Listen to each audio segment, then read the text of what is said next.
રાપર તાલુકાના નાની હમીરપર ગામે દરબારવાસમાં રહેતા દીપેન્દ્રસિંહ ઉર્ફે દીપુભા જયેન્દ્રસિંહ જાડેજા અને નરપતસિંહ ભગુભા જાડેજાએ નરપતસિંહના મકાનમાં દારૂ છુપાવ્યો હોવાની બાતમી મળી હતી, જેના આધારે આડેસર પોલીસે તપાસ કરી હતી।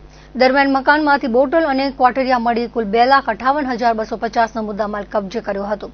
રેડ દરમિયાન એક પણ આરોપી હાજર મળ્યો ન હતો। બીજી તરફ ભચાઉ વિસ્તારમાં પોલીસે લાખો રૂપિયાની કિંમતનો વિદેશી દારૂનો જથ્થો ઝડપી પાડ્યો હતો।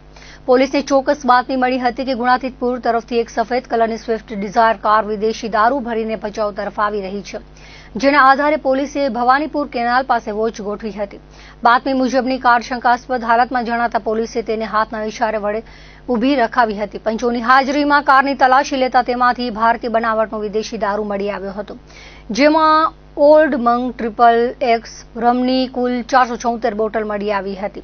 પોલીસે સ્થળ પરથી 7,14,000ની કિંમતનો દારૂ, કાર અને મોબાઈલ મળી કુલ 10,24,000નો મુદ્દામાલ કબજે કર્યો છે।